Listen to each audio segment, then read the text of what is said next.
Odatda insonga yaxshilik qilishdek xayrli ish nafaqat atrofdagilarni, balki o'sha yaxshilik egasining ham yashash tarzidan mamnun bo'lishiga sababchi bo'ladi.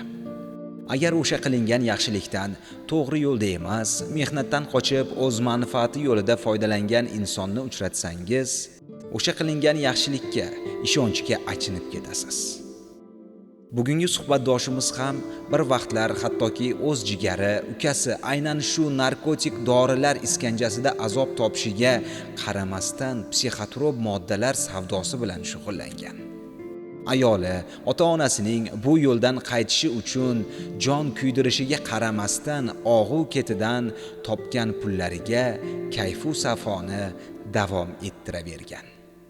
Na o'z afsusini, na ichki his-tuyg'ularini so'zlarda ham, nigohlarda ham ifoda etmaydigan darajada juda xotirjam gapirayotgan bu yigitni oxir oqibat qora og'ular, qora panjaralar ortiga yetakladi.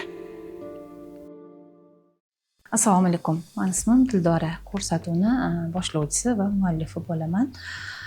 Sizga ko'rsatuvimiz oldinida rahmat aytmoqchiman. Nimagaki o'z ixtiyoringiz bilan ko'rsatuvga qahramon sifatida ishtirok etishga rozi bo'lganligingiz uchun. Siz bilan yana bir narsaga oydinlik kiritib olsak, siz bilan bo'ladigan suhbat ochiq oydin, yuzingiz, sizga tegishli bo'lgan barcha ma'lumotlar ochiq holda suhbat qilishimizga qarshi emasmisiz yoki anonim tarzda suhbat qilganimiz ma'qulmi? Yopiq holda suhbat. Demak, anonim tarzda. Maylimi yoshingizni oshkor qilsam? Ya. 38 yosh ekansiz. Ha. Oilalimisiz? Oilaliman. Nechta farzandlaringiz? 3 nafar. Ikkita qizim, bitta o'g'lim bor. Bolalar voyaga yetib qolgandir. Katta qizim 11 ga kiradi. O'g'lim 7 yosh. O'rtanchisi. Kichkina qizim 4 ga kiradi yaqinda. 3 ta qizlar. Ikkita qiz, bitta o'g'il. Ha, o'g'il. Ular bilishadimi bu yerdaligingizni? Ha, bilishadi. Ko'rgani kelishadimi? Ha, har hafta kelishadi. Har hafta ko'rgani keladi. Har yakshanba. Nimalar haqida gaplashasiz qizlaringiz bilan Kelganda shu erkalayman. Birga ovqatlanamiz. Shu korotka suydankada. Uydan ovqat qilib kelishadi. Nima savollar beradi sizga? Savol shu. Qachon borasiz uyga, qachon ketasiz? Ozgincha qoldi deyman. Ishlarim bor, ishlab yuribman deyman. Demak, sizni bu yerda ishlaydi deb o'ylashadi. O'zi qancha bo'ldi bu yerlarga kelganingizga? Kelganimga 3 yil yaqin bo'ldi o'sha. Yana qancha qoldi? Yana 4 yilcha bor. 4 yil bor. Jami 7 yil umringizni shu yerlarga bag'ishlabsiz-da endi. Afsusdamisiz? 7 yillik bir inson, bir o'zbek otasi, oila boshlig'i, 7 yillik umrda endi qancha 7 yillik ishlar, rejalar, qancha yaxshi qilinadigan yaxshiliklar 7 yilga to'xtadi-da. Nima deb o'ylaysiz? Men arzimaydi deb o'ylayman. Umuman bir kunga ham arzimaydi. Endi mana shu nafs balosi bizani mana shu yerga olib keldi. Men shu arzimagan shu pulni deb.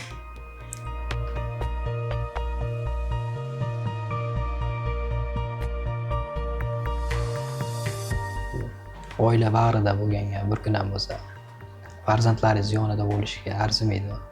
Ota-onangiz yonida. Farzandlarim men sizga katta bo'lyapti mana. Kichkina qizim 6 oylik chaqaloq edi. Men qamalganimda. Hozir 3 ga kirdi. 4 ga kiryapti. 4 ga kirdi. 3,5 yosh. O'g'lim ham kichkina bola şeyda. Orqamdan chopib yurardi, 3 yosh bola edi. Mana bu yil maktabga chiqadi, 1-sinfga. Katta qizim 1-sinfga endi chiqqandi o'sha payt. Hozir 4-sinfga o'tdi. Sinfdoshlari, yondagi o'rtoqlarini maktabdan keyin otalari olib ketganda, ertalab otalari olib borganda, ko'cha-ko'yda bolalarni qalbi qanaqandir sinib ketgandir. Endi o'sha gapga aytmoqchi edim. Mana biz zamana qizim kelganda, har kelganda aytadi. Dada, qachon borasiz? Mani qachon o'zingiz maktabdan olib ketasiz? Hamma o'rtoqlarimni adalari kelib olib ketadi. maktabdan deydi. Endi oyisi boradi, har kuni olib ketadi oyisi. Endi otani o'rni qiz bola uchun ayniqsa boshqachada. Boshlab maktabga borgan vaqti 1 oy qatnagan, 1 oy o'zim har kuni ertalab tashlab, kech dars tugagandan keyin olib kelardim. Kichkina oddiy telefon olib berib qo'ygandim. Dars tugashi bilan menga telefon qilardi, dada. Kelyapsizmi deb o'zim ham o'sha undan oldin telefon qilmasdan pashti borib turgan bo'lardim maktabning oldiga. Bola uchun eng katta baxt shuda endi otasi kelib maktabdan olib ketishi. Koridordan qarashim bilan adam keldi deb hamma sinfdoshlarim chop chiqib meni quchoqlab olardi. Popkalarni ham yig'ishtirmasdan. O'sha baxtni shu qizingizdan olib qo'yishga nima sababchi bo'ldi? Hammasiga o'zim aybdorman. Shu nafs bolasi mana shu olib keldi meni. Shu arzimagan pulli deb tayyor ishim bor edi. O'zimni aptekam bor edi. Shu aptekaga bormay vaqtida ishlamay, dangasalik qilib bir ikkita nimalarni o'rtoqlarim gapiga kirib dangasalik qilib vaqtida tayyor o'zimni aptekamni bormay birovlarga topshirib qo'yib, opamlarga, jiyanlarimga topshirib qo'yib, o'zim mana shu ishga aralashdim. O'zi bu ishni bilardim, o'zi oxiri qamoqligini nafs baribir ustunlik qildi.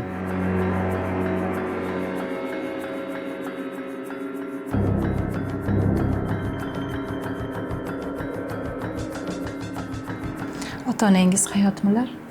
Ota-onam hayot. Necha yoshlar? Dadam 67 ga kirdi. Onam 63 ga kirdi. Kelib turishadimi? Kelib turishadi. Oilada 7 ta farzand, 8 ta farzandmiz, 5 ta o'g'il, 3 ta qiz edik. Bitta ukam 18-yili olamdan o'tgan. Mendan keyin o'tgan. 90-yil avariyada. Avariya bo'libmi? Hozir 3 ta qiz, 4 ta o'g'il qolganmiz. Ota-onam boshqa farzandlariga nisbatan meni juda qattiq yaxshi ko'rardi. Shu ota-onam yuzini yerga qaratdim. Do'st dushmanlarning ichida, xalq ichida sharmanda bo'ldim. Yuzini yerga qaratgandan ham burun hali bitmagan yaralarini yana tirnabsizda. Hali o'sha ukangiz olamdan o'tgandagi bo'lgan yara ona uchun bu bir umrlik o'zi bitmas yara ota-ona uchun. Qancha qaddi egilgandir otangizni, undan keyin onangizni qancha siz bilmagan sog'liklarida muammolar, chunki bolani yo'qotishdek fojia hech kimni boshiga solmasin deydi-ku. O'shalarga ham qarab rahmingiz kelmadimi ota-onangizga? Hech bo'lmasa siz shu yo'lga kirmasangiz deyman-da. Rahmim keldi, keyin ketish bo'ldi-da, kirganimdan keyin. Qamalganimdan keyin. Ular siz bilan turishadimi? Yo'q, akam bilan yashashadi birga. Siz oilada nechinchi farzandsiz o'zi? Oilada 4-farzandman. Mendan katta 2 ta opam bor, bitta akam bor. O'g'illardan ikkinchisiman. Hamma oilali, uyli, joylimi? Hammamiz oilali, joylimiz. Yoshligingiz haqida gapirib bering. Qanaqa bo'lgan? Ko'p oilali farzandlarda yoshlik juda boshqacha bo'ladi-da. Gavjum farzandlar, ota-ona davrasi, olis yoshligingizda nimalar esingizda qolgan?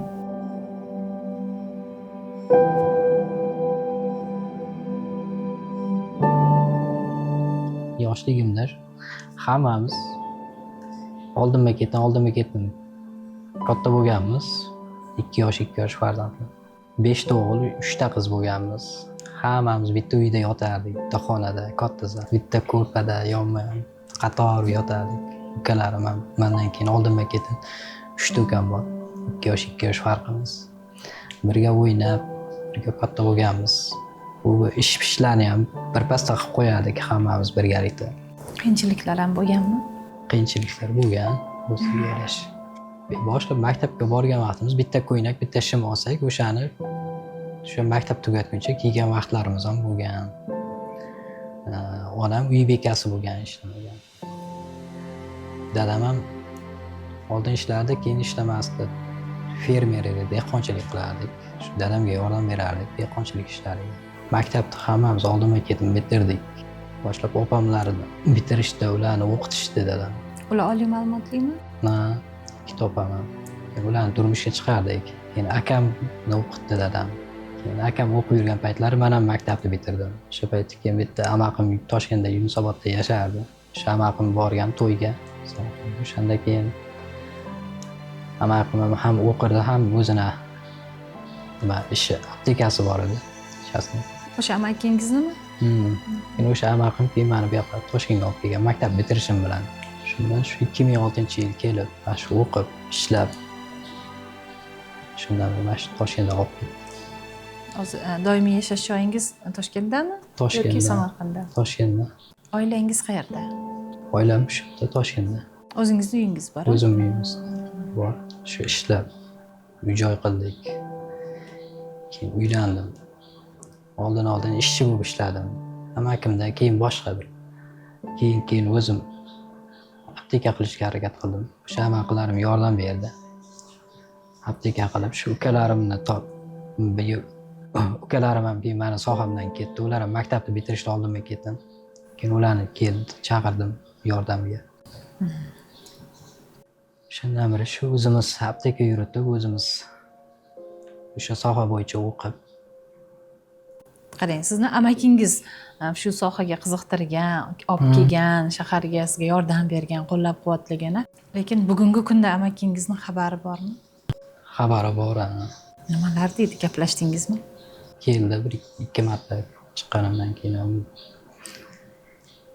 kolonkaga kelganimdan keyin. Kelganda ham xijolat bo'ldi. Bunaqa ko'p gaplasha olmadik, tura olmadim. Undan keyin ham bir telefon qildi menga, xizmatlar bo'lsa aytib tur, anaqa deb. Endi o'zim telefon qilishga noqulay odam. Shunchalik o'zi yuzini yerga qaratib anaqa qilganimga endi yana telefon qilib anaqa qilishga odam xijolat.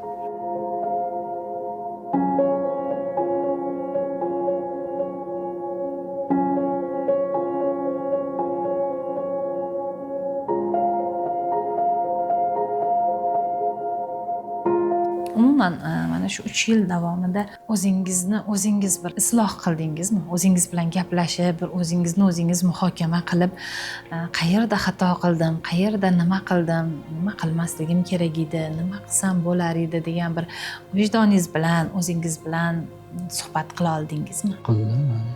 To'g'ri yursam ham, to'g'ri ishlasam ham menga yetardi. Shu to'g'ri yo'ldan ketmay. Yo'q, bu endi xulosa.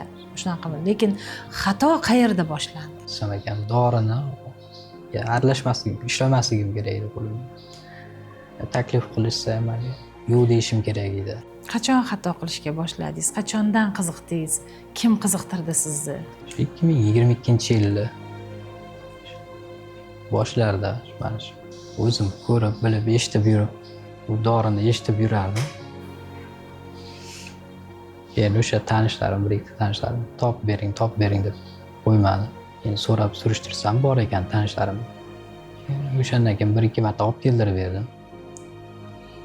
Qarasam yaxshi foyda qolar ekan. Keyin tayyor ishimni ham yig'ishtirib, keyin mana shu narsaga nima qilishga o'tib ketdim-da. Shug'ullanishga. Qancha muddat shug'ullandingiz? 3-4 oy. 3-4 oy.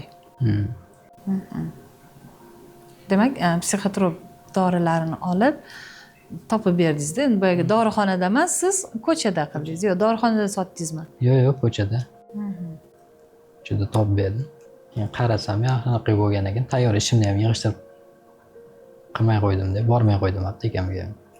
O'zingiz ham iste'mol qildingizmi? Iste'mol qildim, bir.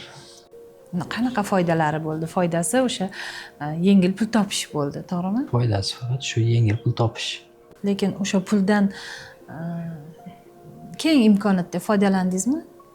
Yo'q, foydalanmadim. Zararlari nimalar bo'ldi? Mana 3 yildan beri o'tiribman. Bu sizga bo'lgan, o'zingiz qilgan zararingiz, to'g'rimi? O'sha siz sotgan, siz kimgadir olib kelib bergan dorilar oqibatida balki hozir siz bilmagan qanaqa fojialar bo'lgan bo'lishi mumkin. Qanaqa farzandlar, qanchadan qancha farzandlar balki tug'ilmagandir, balki nogiron tug'ilgandir. Balki qanchadan qancha insonlarning umriga zomin bo'lgandir o'sha dori, siz orqali kelgan dori yoki qaysidir oilalarni dars ketishiga sababchi bo'lgandir. Bu vijdon azobi oldida o'zingizni qanaqa nima deb oqlaysiz yoki nimalar qiynaydi? Bu narsani endi gapirib berish. Mana shu nogiron farzandlar bolalarni ko'rsam ko'p mana shu sotgan dorilarim esimga tushib ketadi. Narsani orqasidan o'sha nimani orqasidan mana shunaqa bo'lgan, mana shunaqa farzandlar tug'ilgan bo'lsa kerak deb o'zimga o'zim anaqa qilib ketaman, nafratlanib qolaman, asabiylashib payt nimaga aralashdim o'sha narsaga, nimaga qo'l urdim o'sha narsaga deb. Nimadan qo'rqasiz? Xudodan qo'rqaman. Nimalar ro'y berishidan qo'rqasiz yoki nimalar ro'y bermasligidan qo'rqasiz? O'zimni hayotimda shunaqa, o'zimni bolalarimda shunaqa bo'lishidan qo'rqaman. Qaytar zamon bu. Qaytar zamon bo'lishidan qo'rqaman. Nimalar xavotirga soladi sizni hozirgi kunda? Ota-onangiz haqida, farzandlaringiz haqida, oilangiz haqida qo'rqib, xavotir olib yashaysizmi? Ota-onam chiqqunimcha hayot bo'lib tursin deyman. Ularni xizmatini qilay deyman. Hojilarga yuboray deyman. Uzoq-uzoqlarga, sanatoriyalarga olib boray deyman. Bolalarimni o'zim tarbiyasi bilan o'zim shug'ullanay, yonida o'zim bo'lay har doim deyman. O'sha yo'lga kirib qolmasin deyman bolalarim. Birinchi sudlanishingizmi? Bu yerlarga kelmasdan oldin mana shu qamoqxonani, umuman shu ozodlikdan mahrum etilgan insonlar haqida, qamoqxona haqida qanaqa tasavvuringiz bor edi? Qanaqa o'ylardingiz? Hech xayolingizga kelganmi? Hayolimga keladi. Yoshligimizda qamalib chiqqanlarni eshitsak yoki qamalib chiqibdi desak qo'rqardik o'shalardan. O'sha odamlardan qo'rqardik. Ro'para kelishdan, ko'chada ko'yda ko'rishdan qo'rqardim. Bir yilda o'rtog'im u ham qamalib chiqqanda 2015-yil chiqib keldim deb 8 yil deganda. Bir kun uyimga keldi, mehmon qildim. O'zim maktabda birga o'qigan sinfdoshim. Bitta olmani ko'rdi, ushadi-da. Menga mana shuni dedi, mevani deb, olmalarni dedi. 8 yil dedi, ko'rmadim, yemadim dedi. O'shanda shunchaki yuzaki ha deb qo'ydim. Unaqa ishonmagandim. Keyin bir kecha mehmon qilib uyda yotib ketishdi. Keyin o'shanda ham ganda o'zim qo'rqqanman kechasi bir turib tashlanib qolmasin yoki nimadir bo'lmasin. Keyin bunisiga o'rtog'im, sinfdoshim telefon qilib qolgandi. O'shanda gaplashganimda keyin o'sha o'rtog'im keldi. Bir kecha yotib ketdi desam, keyin u bekor kirgizibsiz. U yaqinda qamalib chiqdik-ku. Qo'rqmadingizmi? Dedim, qo'rqdim dedim endi dedim. Noiloj dedim. Qamalib chiqqanlardan qo'rqardim, to'g'risi. O'zimga ham shunaqa deyishdi vaqtida chiqqanimdan keyin ayolim. Nima? Lekin shunaqa deganda ko'nglimga og'ir botdi. O'zi oilaviy munosabatlar yaxshi, farzandingiz, oilangiz, ayolingiz kelib turishadimi? Ha, kelib turishadi, yaxshi, Xudoga shukr. Nimalardan norozi bo'ladi, nimalardan xafa bo'ladi? Ularning kasblari nima? Ayolim hozir uy bekasi. Oldin налоговыйda ishlagan. Ayolim shu postoyanno shu tezroq chiqsangiz, o'zingiz uyda bo'lsangiz uyda. Yugur bozor, mana shunaqa narsalarni o'zingiz yetkazsangiz, o'zingiz qilsangiz deydi. Masalan, kommunalniy to'lovlar bor, boshqalar bor. 3 ta bolani ta'minotda, ularning maktabi, yeb ichishi, ulardan ham ortib dadam qayerda, dadam qachon keladi, dadamni sog'indim degan savollarga hammasiga shu ayolni bitta o'zini ro'para qilib kelgansizda. O'sha yengil pul topaman, boy bo'laman deb. Pasta boy bo'lib ketaman. O'zi bir pasda boy bo'lib ketish hozir juda ko'pchilik shuni payiga tushganda demoqchiman, juda ko'p hozirgi kunda ham o'sha psixotrop dori vositalari o'sha ijtimoiy tarmoqlar orqali ko'ramiz, televideniya orqali ko'ramizda juda ko'paygan, ayniqsa yoshlar orasida. O'shalarga mana boshingizdan o'tgan tabib sifatida nima maslahat berasiz? Arzimaydi ketgan umriga, ketgan sog'lig'iga. O'sha to'g'ri ishlasa ham, to'g'ri yashasa ham doim beraveradi rizqini. Bu yoqda ketkizgan vaqtiga, umriga arzimaydi-da. 7 yilda hali qanaqa natijalarga erishgan bo'lardingiz, to'g'rimi? o'sha kasbingizni sevganingizda, o'sha kasbingizga befarq bo'lmaganingizda, o'sha insonlar sog'ligiga xizmat qilishdek, insonlar sog'ligini saqlashga xizmat qilishdek bir sharafli kasbingizni sevib, ardoqlab o'sha sohada xizmat qilganingizda sidqi dildan qanaqa natijalarga erishgan bo'lardingizda. 7 yilga to'xtadida endi siz hayotingizda rivojlanish ham, rejalaringiz ham, hamma narsada. Mana shu narsalar sizni qiynab tashlamaydimi? Bir yeri ko'kka sig'may ketganingizda o'zingiz qanaqa dalda berasiz? Yaxshi niyat qilaman, chiqsam tezroq ishlayman deb. Yo'q, yaxshi niyat qilish bundan buyog'iga-da, ortingizda qancha ishlar qoldi-ku, siz boy bergan qancha imkoniyatlar qoldi, qancha siz qilishingiz kerak bo'lgan vazifalaringiz qoldi, ota-onangiz, aka-ukalaringiz, mana siz aytyapsiz, amakingiz o'zidan ortib, ro'zg'or bolasidan ortib, sizni olib kelib shu sohaga nima qilganda yo'naltirib, shu sohani egasi bo'lsin degan qaytiladigan yaxshiliklar borda. O'shalarga o'xshagan ishlar, masalan, men bilganim bitta shu bo'lsa, shunga o'xshagan vazifalaringiz, shunga o'xshagan ishlaringiz 7 yilga to'xtadi. Ezilaman. Masalan, o'ylab harakat qilyapman, endi tezroq chiqib, tezroq o'sha qarzlarim, nimalarimni. Qarzlar ham qolganmi? Yo'q, endi o'sha farzandlarim oldida, ota-onam oldida, o'sha aka-uka oplarim oldida munosabatlarni tiklab, o'sha nimalar xizmatlarni qilish. Hozir endi ular men uchun ular xizmat qilyapti. Ukalarimga rahmat shunchalik. Bolalarimga qarab, ta'minotiga qarab, bu yoqda yetmaganda menga tashiydi.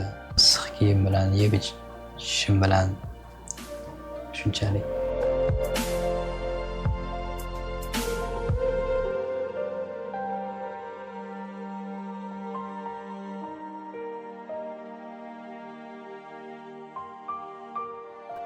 Bu yo'lga kirmoqchi bo'lganlar, bu yo'lda yurganlar jinoyat qilmasin deyman. Kimlar sababchi deb o'ylaysiz o'zingizdan boshqa shu yerlarga kelishingizga? O'zim sababchiman hammasiga. Nafsimni ustunlik qilib onam aytardi, bolam, anaqa arzimaydi senga. Ming puling bo'lsa ham, boshqa bo'lsa ham, senga puling do'stlik qilmaydi deb onam ko'p aytardi. Bu narsa, bu doriga aralashmasligimdan oldin ham bolam postoyanno har borganimda, Samarqandga borganimda yo onam bu yoqqa kelganda aytardi, bolam, to'g'ri yuringlar, to'g'ri ishlanglar faqat. Onangizni ta'riflab bering, qanaqa ayollar? Mehribon juda. Oddiy, sodda, hech kimga bir anaqasi yo'q, yomonligi, g'ayrligi yo'q. Faqat to'g'ri maslahat beradi. Akangizning vafotidan oldingi sizni ozodlikdagi paytingizdagi qiyofalari, yuz ko'rinishi, ruhiyati bilan hozirgi ukangizning vafotidan keyingi sizni bu yerda ko'rishlari o'zgartirganmi onangizni? Ha, ancha o'zgartirgan. Nimalar o'zgargan? Bizlarga ajin tushgan, ayniqsa dadam. Ukamning vafotidan keyin meniki ortiqcha bo'ldi. Masalan, dadam oxirgi paytlar ko'p mazasi bo'lmay qolyapti. Yaqinda ham 1 oy ichida 2 marta больницаga yotib chiqdi. Yuraklari bezovta qilib. Yurak urishi tushib ketayotgan ekan. Ukasining vafoti, undan keyingi onaning ahvoli, nogiron uka, ta'minoti va tarbiyasi faqat onasining bo'ynida qolgan farzandlar haqida bu qadar oddiy, shunchalik xotirjam gapirish bu taqdir yoziqlariga osongina ko'nikishmikan? Shunchaki eshitgan odamning ham hattoki yuragini o'rtamay qo'ymaydigan dardlar, alamlar sababchisi bo'lgan bir taqdir qahramoni o'zini bu qadar aqlli, mulohazali bosiq tutishiga qarab, vijdon haqida eng ta'sirli gaplar kutgandik. Ammo bunday bo'lmadi.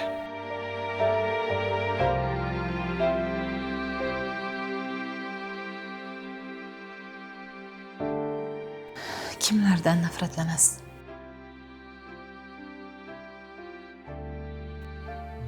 Meni shu yo'lga boshlaganlar, shu dorini olib kelib ber deganlar. Ular aybdor emas, lekin siz nafratlanyapsiz ulardan. Nimaga? Hali so'raganimda kimlar aybdor, kimlar sababchi deganimda hech kim dedingiz-da, o'zimman. Lekin hozir nafratlanish haqida so'raganimda ulardan nafratlanyapsiz.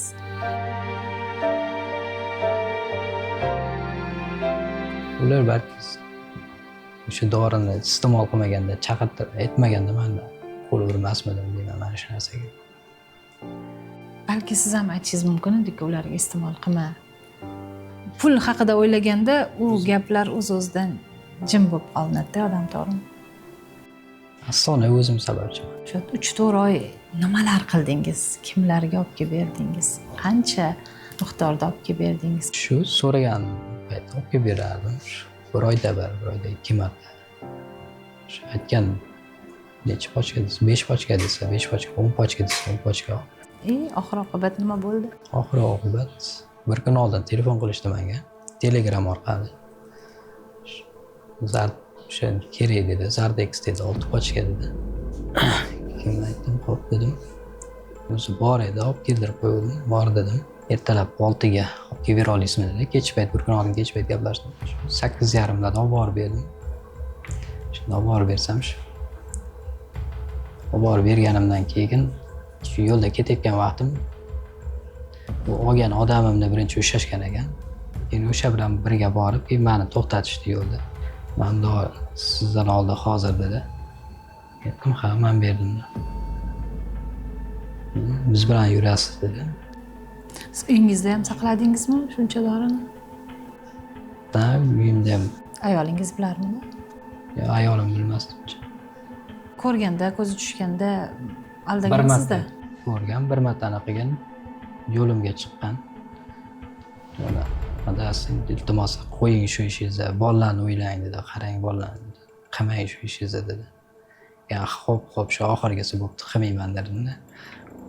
Men kulib hazillashib bo'ldi, xo'p qilmayman dedim-da. Keyin yana baribir o'zim bilganim qilib ketaverardim. Shu oxirgi marta shu ayolim mana shunaqa yo'limdan chiqqandan keyin o'shandan keyin ko'p o'tmay mana shu holat bo'ldi, qamaldim. Qilmasam bo'lar ekan. Yo'limga yig'lab chiqdi jon dadasi. Qaqqa ketyapsiz, qilmang shu ishingizni dedi. Yo'q, qilmayapman dedim-da. Ketib qolaverardim o'zim ishim.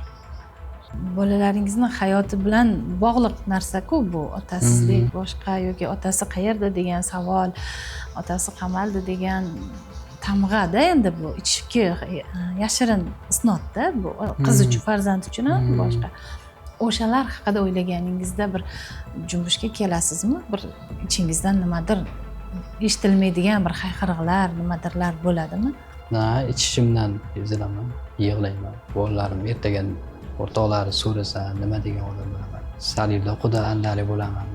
Otasi qamalib chiqdi degan gap bo'ladi. Shularni o'ylasam, o'ylayman. Qamalib chiqqanni qizi deydi.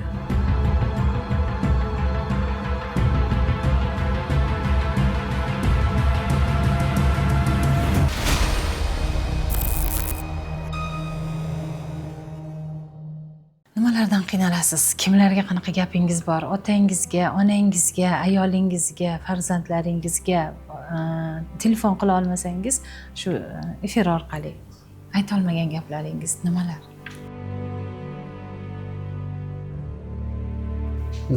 Avvalambor kechirim so'rayman. Qarigan chog'ida mana ularni qo'lidan ishini olib, ularga nima deydi? Suyanchiq bo'lish o'rniga o'zim beodaman. Eng avvalo o'sha narsa qiynaydi meni. Ko'proq mazasi bo'lmay qolyapti. Og'ir hollarda yonida bo'la olmayapman. Bir tarafdan qariligim, bir tarafdan meni beodaligimga ham ko'p siqilib qolyapti. Amalganingizdan keyin gaplashdingizmi otangiz bilan? Ha. Nimalar dedi? Sharmanda qilding odamni.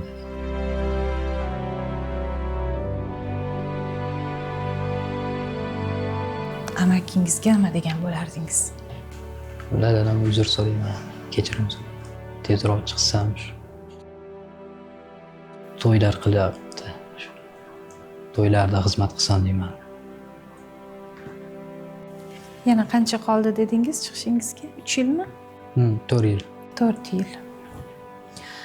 nimalar yo'qotdingiz mana shu davr mobaynida?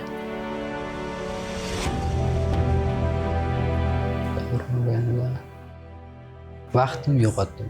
Birinchi o'rinda ishimni yo'qotdim. Kimdir qattiq sizga chin dildan berilgan ishonchni yo'qotdingiz. Farzandlarim otasiz katta bo'tgani eng anaqa emas. Mana nimamni yurak bag'rimni tirnaydigan mana otasiz katta bo'tdi. Ikkita kattam eskirib qolgan o'g'lim bilan qizimni. Ular biladi. Da deb kelib yopish bilan qiladi. Kichkina qizim tanimaydi. Mani qizimmisan desam, yo'q, oyimni qiziman deydi. Buni o'zi bir azob. Buni o'zi bir azob. Men oyimni qiziman. Sizni qizingiz emasman deydi. Yaxshi yomon kunida o'sha yaqinlarimni yonida bo'la olmayapman. Shu Kimlardan kechirim so'ragan bo'lardingiz? birinchi o'rinda shu xalqimdan, yaqinlarimdan, oilamdan kechirim so'rayman. Bu yo'lda yurganlar yoki endi yurmoqchi bo'layotganlar, qilmoqchi bo'layotganlar qilmasin deyman. Qo'l urmasin deyman. Oxiri yaxshi emas. Bu yerdan ham nimadirlar o'rgandingizmi? Bu yerdan birinchi o'rinda sabr qilish o'rgandim. Sabrli bo'lish o'rgandim.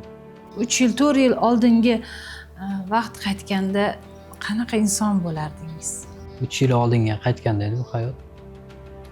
Bu yo'lga kirmagan bo'lardim. Ota-onamning gapiga kiribdan chiqmaslikka harakat qilardim. O'shalarni aytganini qilib, halol yo'l bilan halol ishlab, halol yo'l bilan oila boqish harakat qilardim. Bu yo'lga kirmagan bo'lardim. Qilgan ishimdan pushaymonman, afsusdaman.